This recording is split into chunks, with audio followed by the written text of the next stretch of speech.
There's a young boy and he's standing by the seashore and he's throwing there's starfish all over the seashore, and he's throwing them back into the sea. And this old man comes along and he says, what are you doing? And he said, well, I'm throwing these starfish back into the sea. And if I don't get them back into the sea, they're going to die. And the man said, but there's so many of them. How can you ever make a difference? And the boy picked one up and he threw it in and he said, well, I made a difference for that one. And I think that's really the heart of Starfish Project. Greetings, slow divers. We are back. It is Farida, your host, joined by my outstanding producer, Drew. How are you doing today? Have you looked at the sky, get your steps in, or have a minute to express gratitude for the loved ones in your life?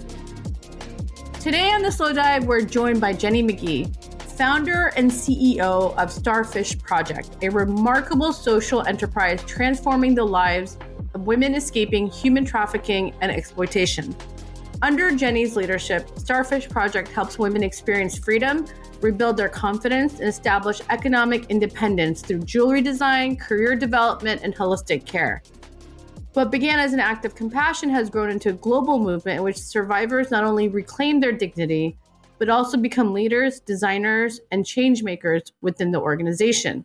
For over 20 years, Jenny has lived and worked in East Asia, combining her deep empathy with strategic leadership to create long-term impact. With degrees from Bethel University and Harvard's University's Extension School, she has been recognized internationally as Social Entrepreneur of the Year by the Caring Group and Bethel University's Alumna of the Year. Jenny continues to live in Asia with her husband and children, where she leads Starfish Project in its mission to create freedom, independence, and opportunity, one woman at a time. Greetings, slow divers. This is producer Drew with a quick interruption to let you know about a special offer just for our listeners. If you head on over to starfishproject.com and enter the promo code SLOWDIVE20, you can get 20% off your first purchase of $25 or more.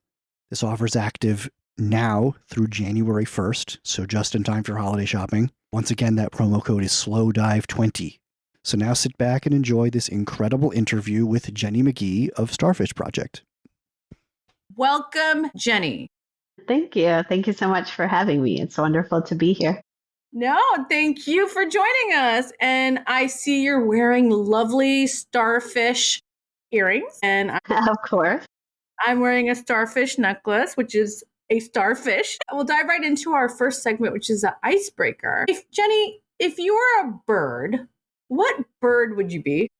That is a good question. Well, I quite like the dove. We actually do a lot of jewelry that is related to the dove. I just like the sort of peaceful meanings around the dove and the feelings of, bringing people together that I think the dove represents. That's probably the bird I would choose. Nice. Yeah, doves are definitely peaceful. And, they go with everything. Like the color works. They go with the different palettes, all different color palettes. It's true.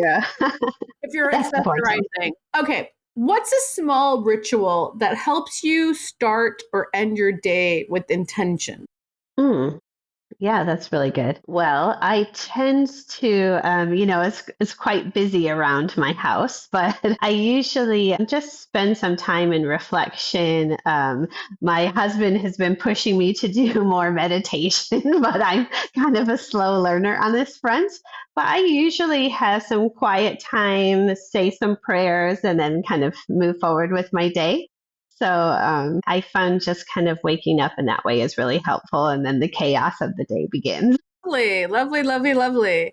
Well, wonderful. Well, I know we're going to get right to it. Starfish Project. First of all, take us back to the beginning, Jenny. What moment or experience first inspired you to create the Starfish Project? And what was going through your mind when you realized this work had to be done? What is the origin story? How did you find yourself in social entrepreneurship in Asia doing this amazing work? Yeah. So social enterprise wasn't something I expected to go into. I was actually an English literature major. But when I arrived here in the city, I started to see a lot of women and young girls who were being exploited.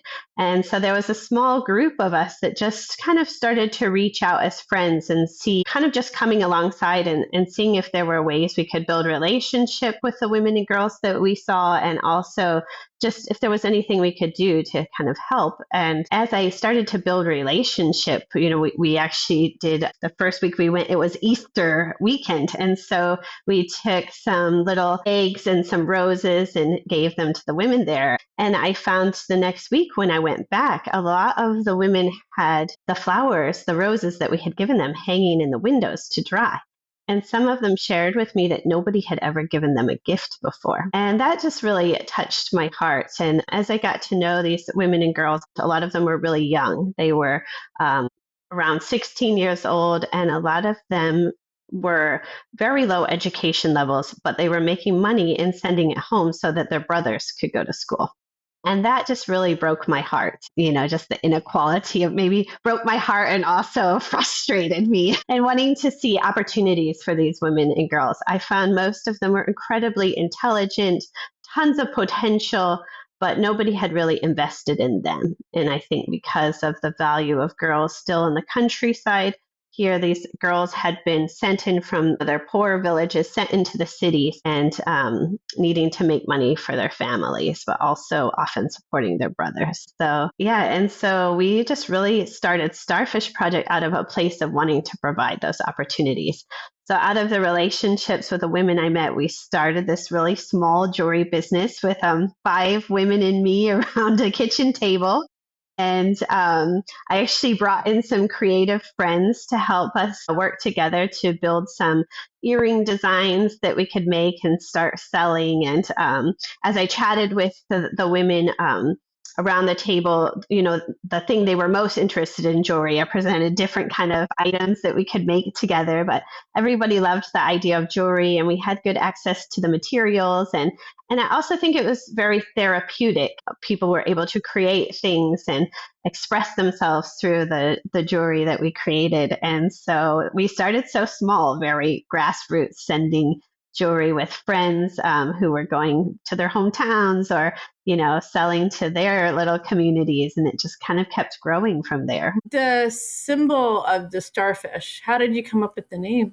What's the meaning? Yeah, so there's this famous parable. I don't think it's a true story or anything, but there's a famous story that's really touching. There's a young boy, and he's standing by the seashore, and he's throwing there's starfish all over the seashore, and he's throwing them back into the sea. And this old man comes along and he says, what are you doing? And he said, well, I'm throwing these starfish back into the sea. And if I don't get them back into the sea, they're going to die. And the man said, but there's so many of them. How can you ever make a difference? And the boy picked one up and he threw it in, and he said, well, I made a difference for that one. And I think that's really the heart of Starfish Project. When you look at the issue of human trafficking and exploitation, it can just feel so overwhelming. And I think people, it breaks people's heart, but they don't know what to do and where to begin. And so I think just starting, one by one, and even through simple acts like supporting our jewelry business or choosing where you buy your products and gifting those to your friends, that all can make a difference. And I think if we try to tackle this huge problem with, most of us get paralyzed by trying to figure out what the next step is. But just taking those little actions that make a difference, I think, is really at the heart of Starfish Project. I love that. And I love how you started with a small group of women and just like you said, it was therapeutic to create and to channel that energy. I think I'm wearing your necklace, one of your necklaces today, which has the starfish. And I have to say, even the little gift box, it's just all the little, it's just, you're making a difference. I'm reading this right now. For the first time in my life, I have felt valuable. And this is one of the quotes from the production.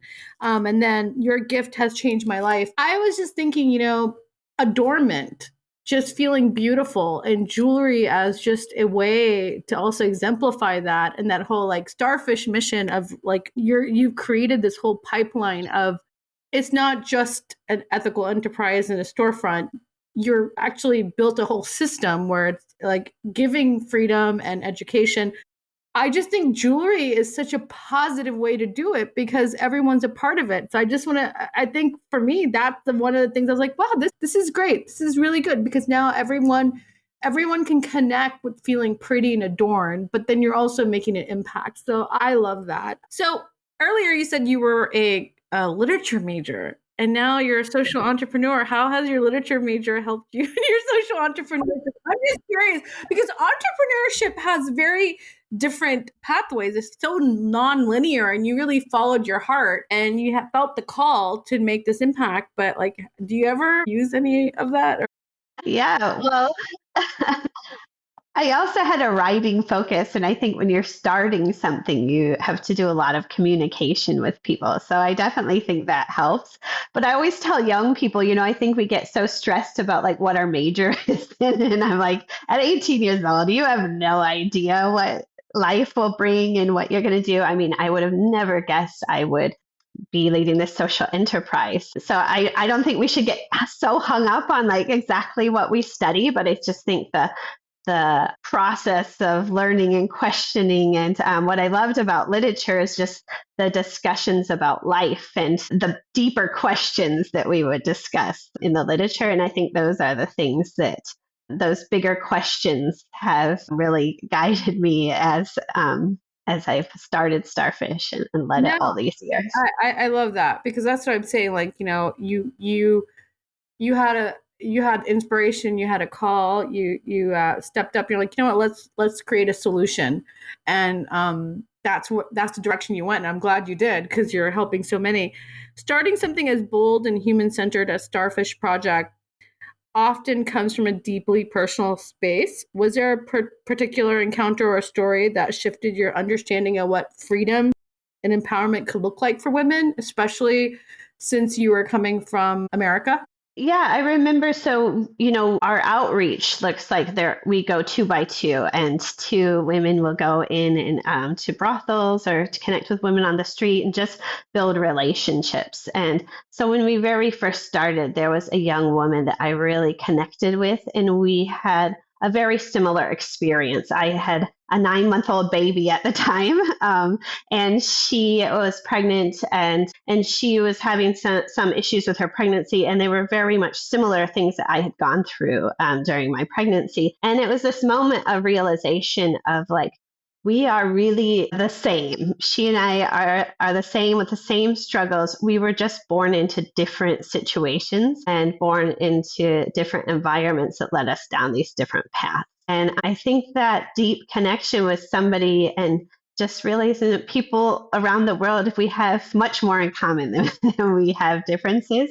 And so I think just that realization that, she was really in this terrible, terrible situation by no fault of her own, but just like the situation that she had been kind of the hand that she had been dealt. And so that just really spoke to me. And she and I had a deep connection. And she was one of the very first women to come to Starfish Project and help start this business together. But I think often for me, really Starfish started out of relationship and that connection with other women. Now, I didn't necessarily start Starfish Project with this huge vision to like combat human trafficking. No, it was really out of meeting a few women that I really connected with and knew I can come alongside, and together we can build something that will help a lot of other women have opportunities that they haven't had before.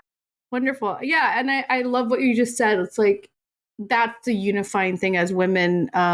Doesn't matter what part of the globe you're on. As a mom, you connected, but as a woman, as a human, like, yeah, we are a global community, and there's a through line there when it comes to humanity and witnessing these challenges up close. What were some of the early, I guess, experiences like with Starfish when you first began? And what were like the first group of women that you helped? And how has it since grown since then?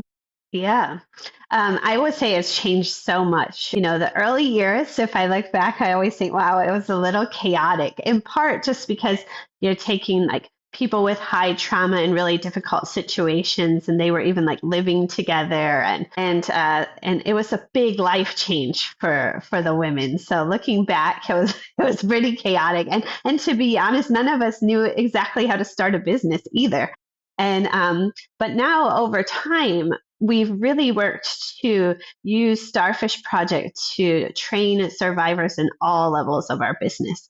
So now we have survivors who are accountants and graphic designers, photographers. Basically, everything we do in the business, we try to use as opportunities to train women into careers. And so now I think even if a woman is coming out and she is coming from a terribly difficult situation, she's coming into a very stable environment, a very stable, encouraging, positive environment. Also, I've seen over the years when we started, there weren't a lot of people talking about human trafficking and exploitation.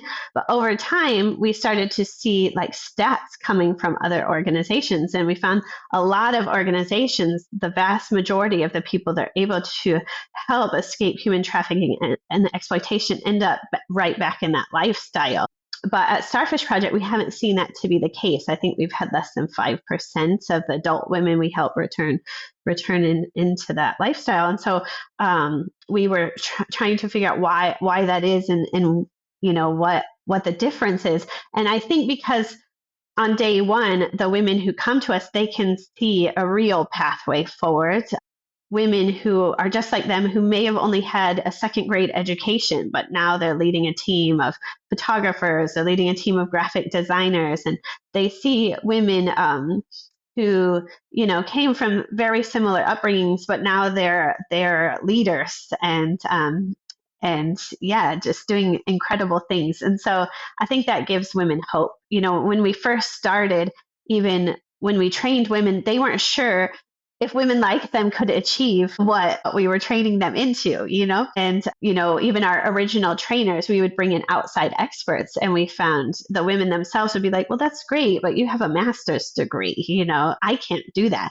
But now we have survivors training other survivors. And amazingly, I found when survivors train other survivors, the training actually goes much faster and is much more effective, because I think, one, the trainer knows what is this woman's challenges, what are going to be her struggles, and also the woman receiving the training also knows that this woman came from a similar situation and she's able to achieve this. Maybe I can too.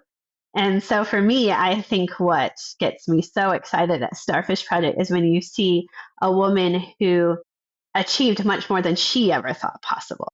And we have one woman here who she said to me one day, she's a photographer, and she took a bunch of photos, and then one day she looked at some of the photos that she created, and she looked at me and she said, I'm a photographer. And that was so amazing to see that light come on for her of like, I become something that I never thought I could become. And that sense of accomplishment and pride for herself.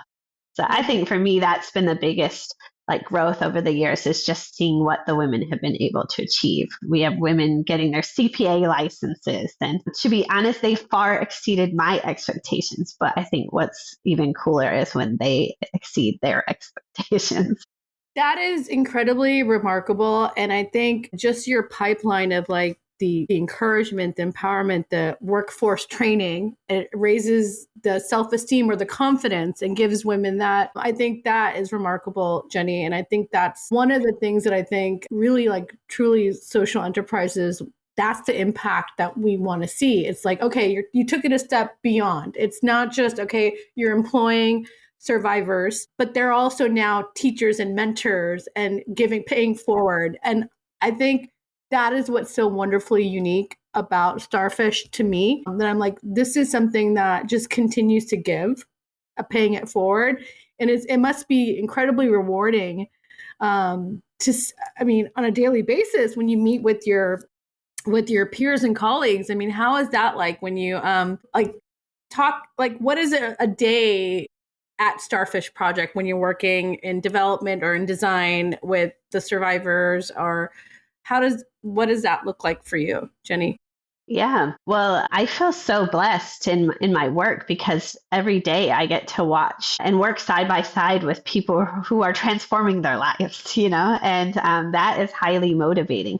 I remember for me, even at some of like my, darkest times or being discouraged, I remember one day in particular, it was right after like COVID had kind of passed for us. And here it was a very long, we had like 3 years of lockdowns and intense. It was very intense. And when it finally all passed, I think you kind of go on adrenaline for a long time. And all of a sudden, I was like, man, I'm exhausted. And you start like questioning yourself. And then I went into a meeting, and one of our survivors, who is now leading accounting department, she started sharing for her like how incredible Starfish was. And it wasn't prompted from me. She was just discussing, but she said she was talking about how we needed to keep growing so we could keep impacting more women. And I just remember that amazing feeling of like, I was at a low point, needed encouragement, and it was one of the survivors giving like a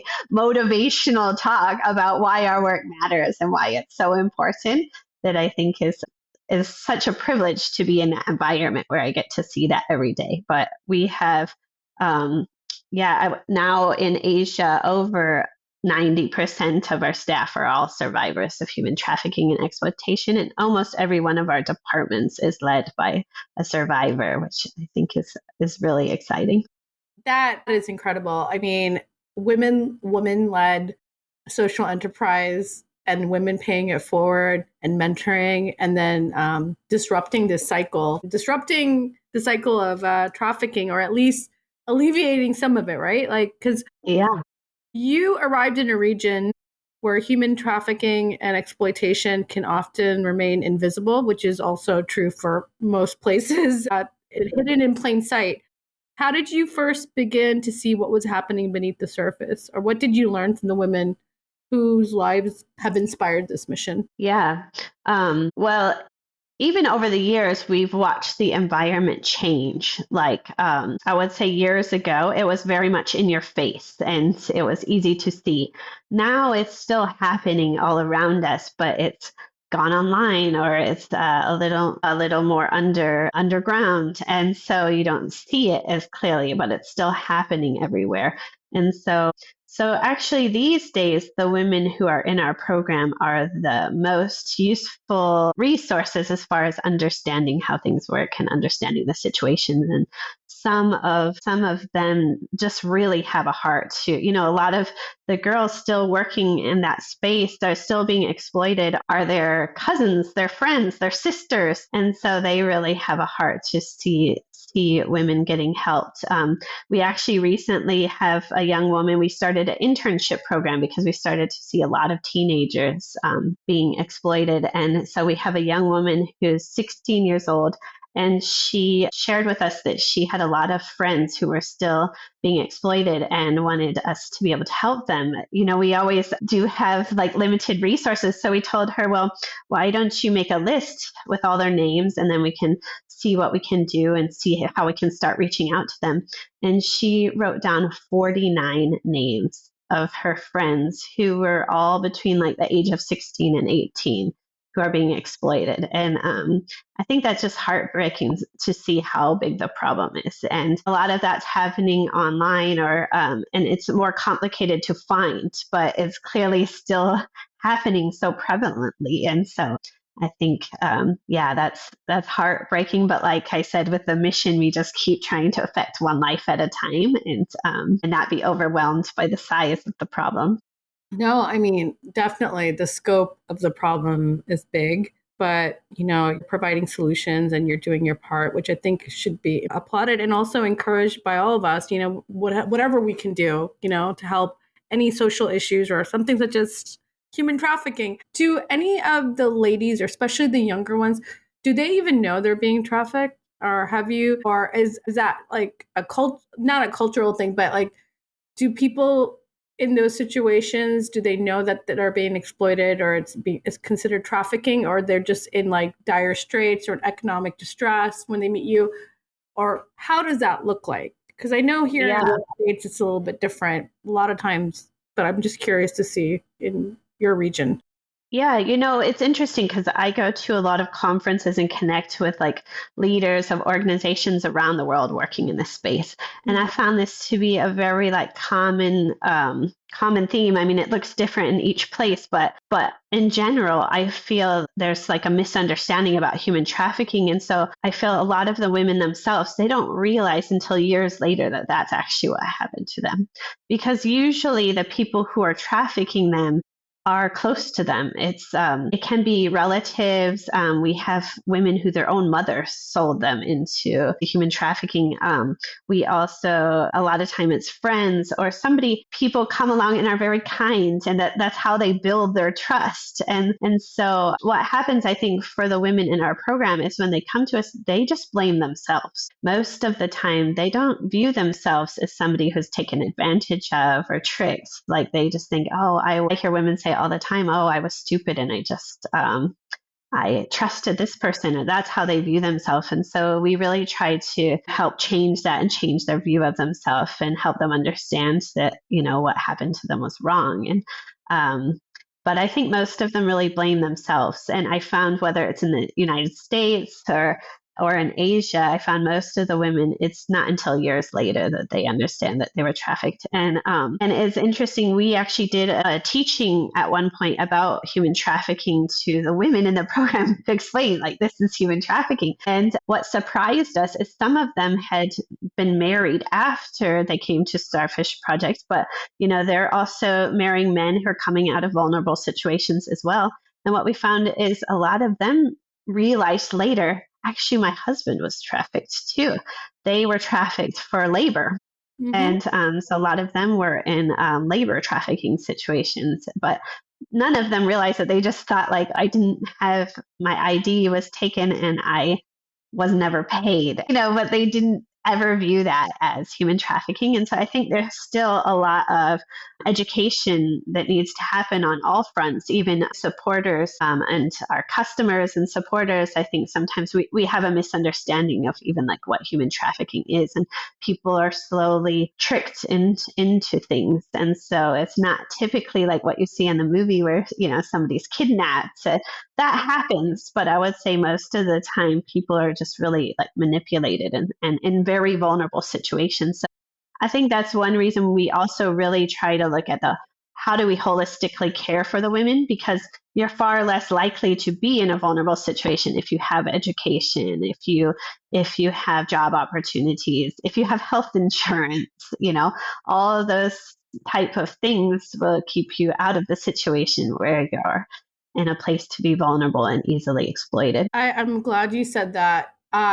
Yes, I think just the subject of human trafficking, it's a broader definition. People think it's only like sexual exploitation. It's also labor. It's also withholding wages, keeping your passport. And it's so very covert. It's almost like, so you don't realize it. And I think the part that's kind of sinister and scary, and I don't know, I'm not a therapist, but like a lot of people who do get exploited, because I've met with some survivors, they build the trust from people that they know, and then they're being trafficked. And then once they've realized what they have undergone and years go by, then that trust, to regain that trust again and to go out in the world it's challenging. I mean, when you say you take care of the survivors, you do, but like, how do you take care of like yourself and your company and like everybody who, like, is there a trauma informed approach? Do you have a social worker that you work with, or someone that kind of guides the whole process from beginning to end, someone new who comes into the program, who someone's working and then gets promoted? What does it look like? Yeah, we do have some trauma specialists that we work with. It is challenging. That whole space of trauma-informed care is kind of culturally new here, and it's a new space that there isn't a lot of like local expertise about that, but we're always like seeking it out and trying to gain as much as we can. And then I think for our teams, we have 3 locations, 3 branches, and each of our places where we try to build a real community among our support staff. And because I think you do see really hard things, and some of what you're engaging with every day is just heartbreaking, and And even for myself and my other teammates, we'll be going along and all of a sudden something just hits you. And, I feel like I see terrible things a lot. And then all of a sudden one day I just crying about it. And it can come out sometimes when you're not expecting it. And so we just really try to make space for people to share. We do a lot of debriefings. Our teams, we have teams from our support staff, 2x2, and also women who come out of exploitation who feel desire to go back. We have teams that go 2x2 and just connect with the women doing outreach and building relationships. But you see a lot of hard things there. And so we always try to have debriefing times and supporting each other, because there's not a lot of people who understand like what it's like to go into those spaces and see what you see and experience what you experience. And like you said, also people really have a hard time to trust. And so I think that's challenging as well, where, a lot of times people feel like, oh, don't you just go in and offer somebody a job and everybody just takes it right away? But no, because people have been tricked and exploited by the people closest to them. If your own mother betrays you, how are you going to go out and trust some random people who come in and offer you a job? Yeah. I remember at one point, one of the women in our program, years after she worked for us, she told me, Jenny, I remember when I met you that day. We had met in a cafe somewhere when she came to work for Starfish Project. And so she said, I remember meeting you there that day, and I thought you were going to traffic me, but it was the best option I had at the moment. And I thought that's just so telling of the situation where a woman thought she was going to be trafficked, but I still looked like the best option for her. And it's really heartbreaking, but I think that's the reality of it's not like you offer somebody a job and they immediately want to take it. They have years of mistrust. But I think for the team, that can be hard to deal with, because you see people that you care about and love, and they're in a really bad situation and they don't come out of it, And I think that can be really hard to watch. Yeah, I'm glad that you do make time to debrief and you have that time to process, because I imagine it's such important work, but it's heavy work. And you still have to be this positive person at the same time for your team. So yeah, it is heavy work. It's important work. Could you speak to us about like what are some of the training look like for the survivors? Yeah, so when a survivor comes to us, we do assessment first to kind of make sure, like, is she healthy? Does she have any health needs? Does she have any emotional? Of course, she has emotional needs, but kind of evaluating where is she at, but then also academically, like, because we'll have women come in who've never been to school a day in their life. And then we'll have some women who come in and maybe they went to 5th or 6th grade. And even the difference between that's huge. And so looking to see this is where she's at. Can she read and write? And so we have all sorts of training programs built to address wherever they're at. And so we kind of view it as, we want to take a woman from where she's at and move her forward and help her achieve her potential. So, some women might come to us at 16 and that's a lot easier to start training them in computers and social media and all those things. But then we might have some women who come to us in their late 40s and they haven't been to school ever in their life. So what it looks like to train her, that woman might not join our accounting program, but for her, success might look like we have women who couldn't read or write, and then they learn to read and write enough to help their children do their homework. And they're so thrilled to be able to help their children. And so we just we don't have like the standard of like, she has to achieve this level. I think it's looking at each person as an individual and where are they at now? Where do they want to get to? And how can we come alongside and partner together to help her get there? And so we have our classes and things running, but we also see very much that having experience on the job is really important. And so we take a lot of women who aren't necessarily ready for a job and help them move into that job. So we have a holistic care department who will come and see, okay, this is the role we need to fill. This is the woman we think can fill it, but these are the gaps that she has in her skill set right now. and they try to help either find courses or actually do the courses, find volunteers, whatever that might look like, whether that's Photoshop classes or, basic accounting, or we even do basic math, kind of all different things, but kind of fill in those gaps for them. And then likewise, we have other things that we just also have regular kind of clinics for,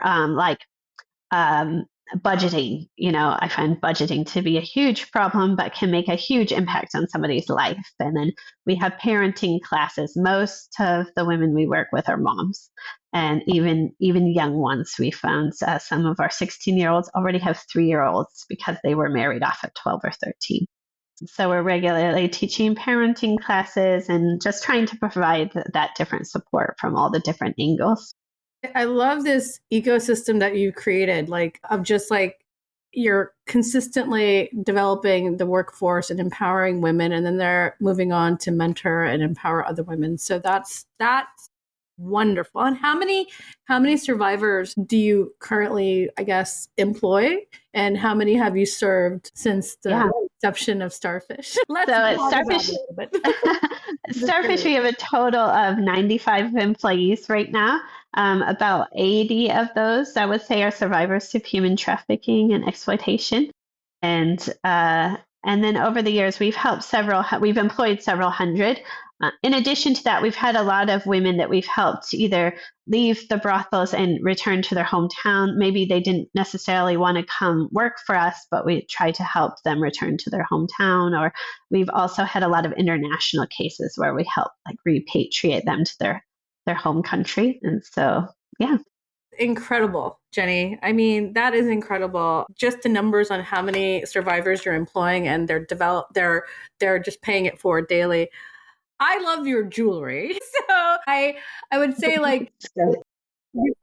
before we leave for today, is there a piece of jewelry that what was just from the creative aspect when you were first developing Starfish Project, and you're like, okay, we decided we want to do a jewelry adornment. How many pieces did you have then? And now you have quite of a collection of Starfish Project. But in the beginning, what was that like, that process? And getting traction and excitement building for this purpose and mission that you have for Starfish.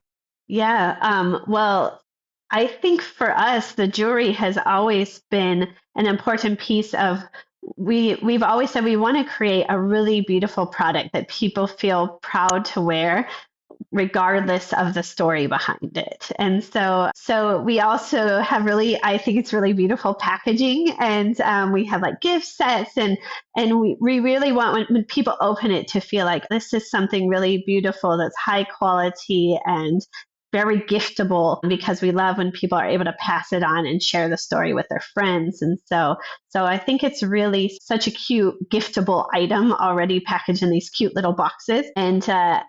And that's kind of developed over time. But I think from the beginning, our purpose has always been, we want to create products that the women themselves feel dignity about. We often talk about how we don't want a pity purchase, where people just buy it because they feel sorry for you or just because it's a great story.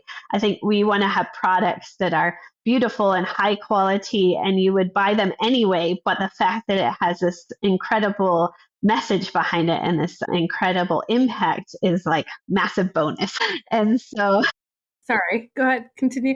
Yeah. So I think the jewelry for us is really that. And I think when the women see people wearing it and loving it and feeling proud to wear it, that gives them dignity as well. And then likewise, all of the photography we do. So if you go to our website, all of the pictures you see, whether that be pictures about our project or pictures of the jewelry, those are all created by women in our program. And so everything we do, we try to have really high quality, because even the photography, we want people to feel like this person is a great photographer, not just because they're a survivor, but because they do great work, No, 100%. I would say, yes, I received I got a gift from Starfish. And I will say the detail, the craftsmanship to the pieces, they are beautiful. And I like what you said about not being a pity purchase, because this is a very positive centered mission as well. You're part of the solution, and women that come into the program are leaving more empowered, and they're creating better life skills for themselves and how to sustain themselves beyond their past trauma. So for me, it's like, yeah, I would never consider this a pity purchase by any means, and it's just really beautiful jewelry, and it is high quality. I think what, as a CEO and a founder of a social enterprise, how do you like balance the impact over profit? Like, how does that work? Like, I mean, I'm sure you have to make those tough decisions, you know. Could you speak to us on that? Yeah.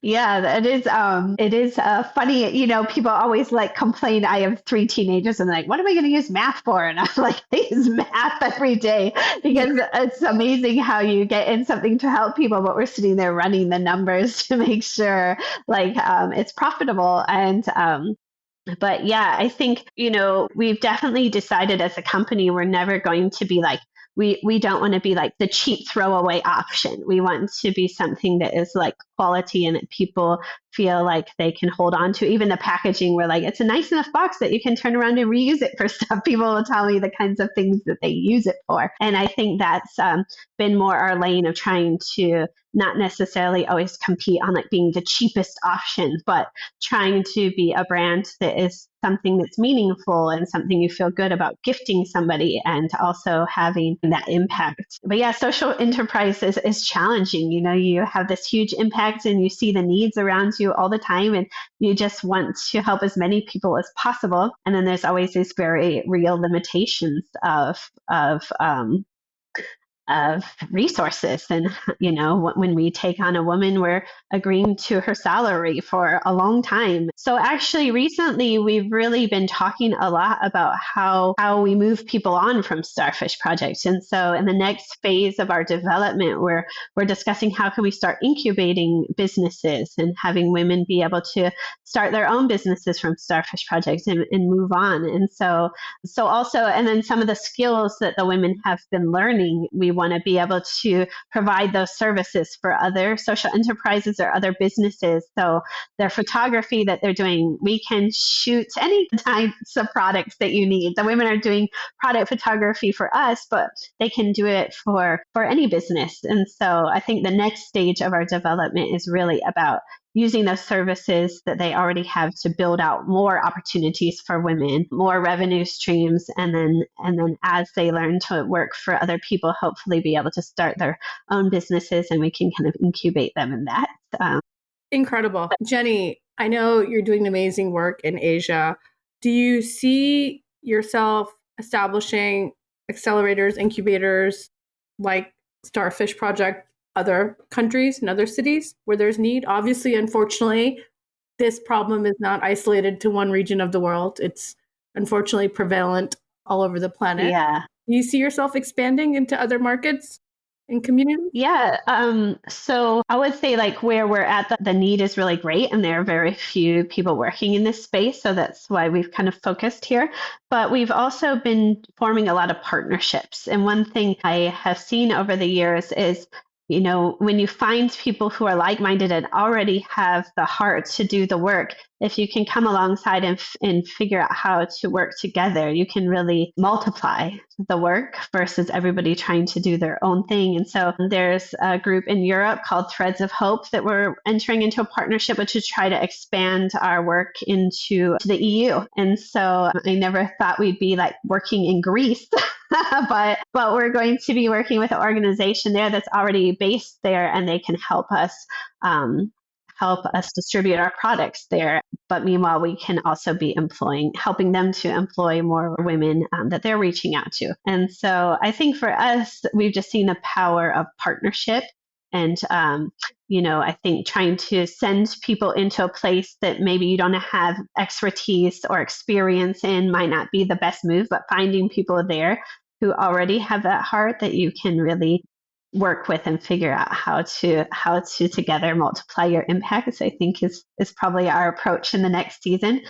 In the UK, we launched our distribution in the UK last year, and instead of finding a distribution company or something like that, we partnered with a nonprofit that is helping people vulnerable young adults, a lot of young adults on the autism spectrum. I have a child with autism, and so really touched my heart. Those, we send our jewelry to them and then they ship it out for us, and it provides training opportunities and job opportunities for young people there. And so I think just looking for those opportunities to partner together is more how we'll continue to expand and kind of multiply the impacts. Yeah, that's incredible. Greece, UK. I love that you're taking this everywhere because we are a global community, and I mean the need is there. And I'm this is what I love about social enterprise and social impact is that yes, it's sustainable. We can do this. We're a global community, collaborative. Where do you see Starfish in the next decade? What would you hope to do more with? I know we talked about globalization, like threads of hope, but what personally would you like to see with Starfish in the next 10 years or 5 years? Maybe 10 years too far, maybe 5.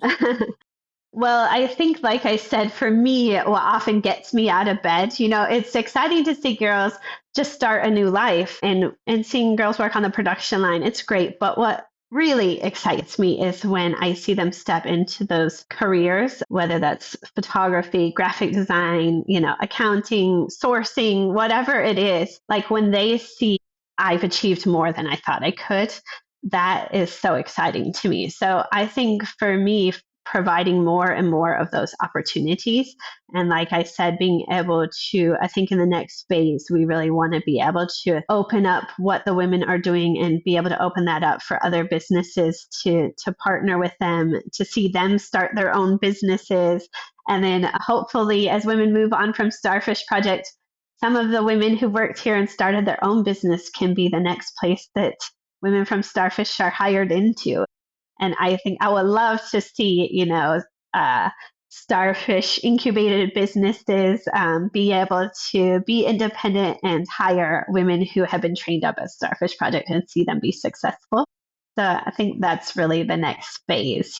We found that like lower level jobs will get women out of the brothels, but real careers is what help women stay out. And so that's really my heart for the next season is to see that develop. I love that. And I totally feel like it's going to happen. You have a great sustainable model there. Do you ever see yourself sourcing Starfish Project jewelry into other storefronts? Or is that something you have, or just privatized it to Starfish Project? Yeah, no, we actually already sell. We do partnerships with some other brands. So we sell.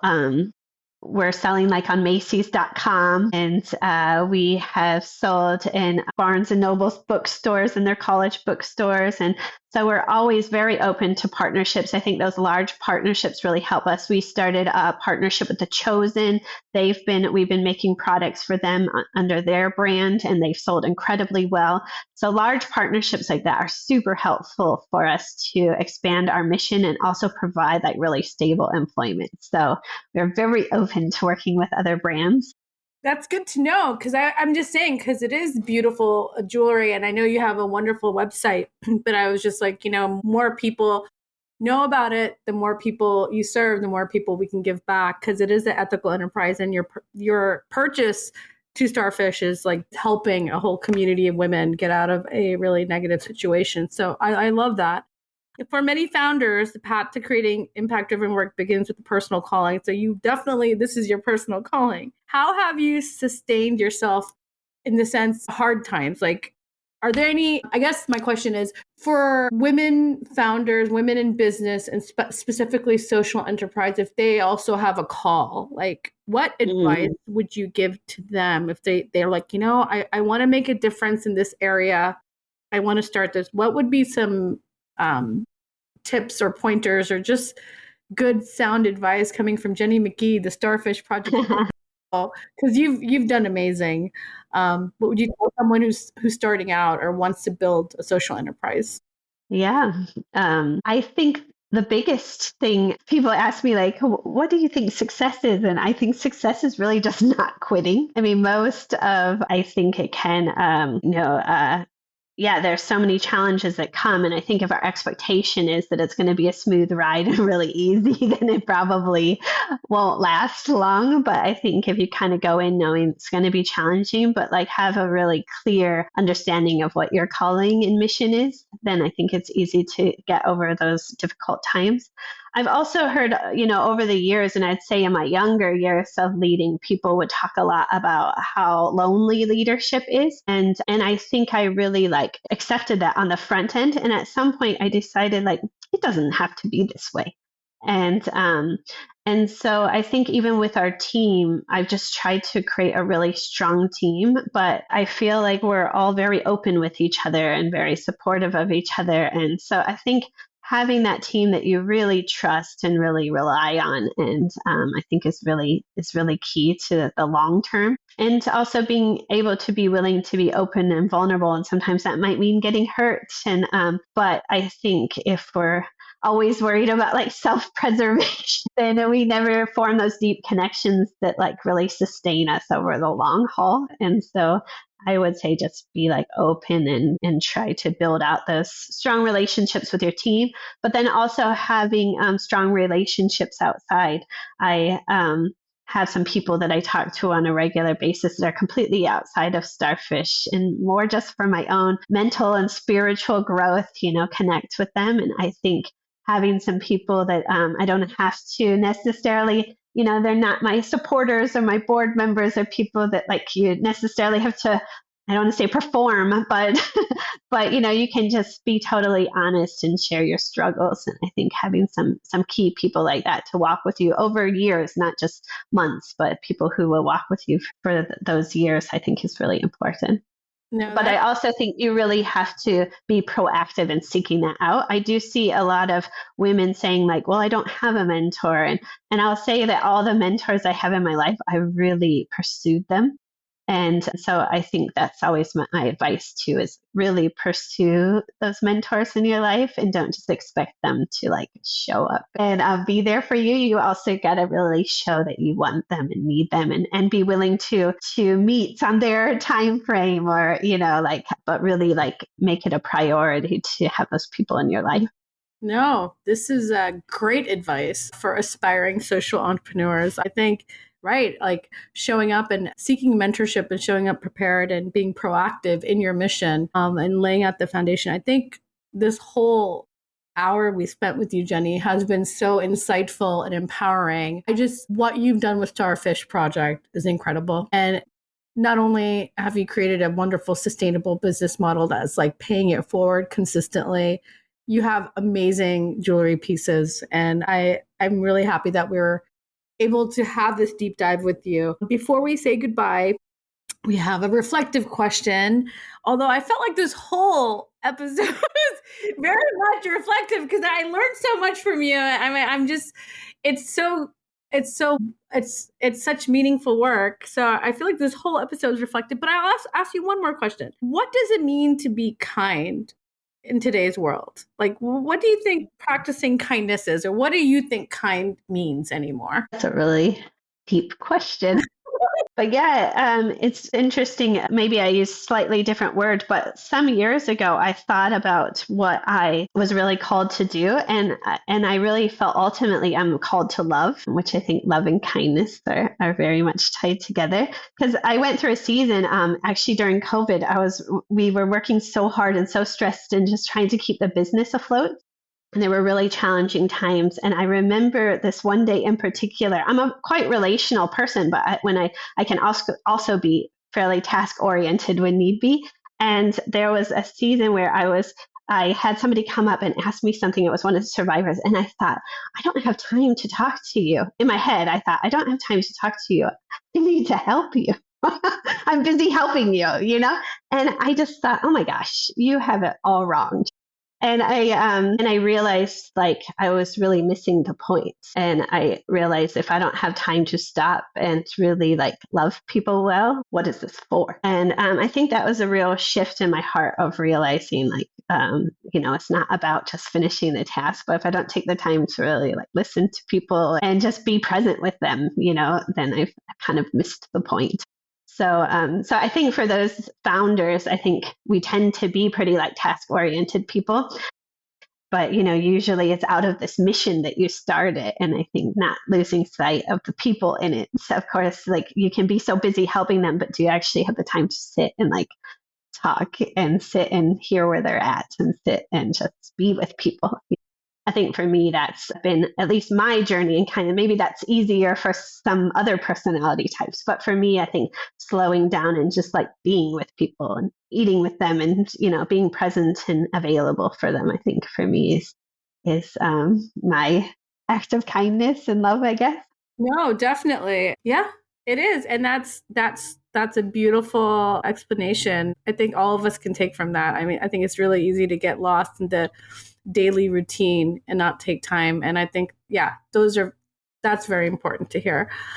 Thank you so much, Jenny, for sharing your incredible social entrepreneur journey, an excellent system of care and empowerment and adornment you've created with Starfish Project. We're grateful for your heart-centered mission and your beautiful joy. I was going to say, if today's episode moved you, we encourage you to explore starfishproject.com and how you can also turn empathy into action by purchasing one of their beautiful pieces. And they're also on Instagram, so you can go to starfishproject.com for all your holiday shopping this year and know that your gift continues to give. Thank you so much, Jenny, for joining us and sharing this wonderful mission and purpose, and can't wait to see what you do in the next few years. You're already doing such amazing work. We're so excited. Yeah, thank you. It was wonderful to be with you. I really enjoyed it. All right, slow divers, this is Farida, and I hope to catch you at our next episode. Make time to listen, reflect, and connect, and follow us also on Instagram, Slow Dive Podcast.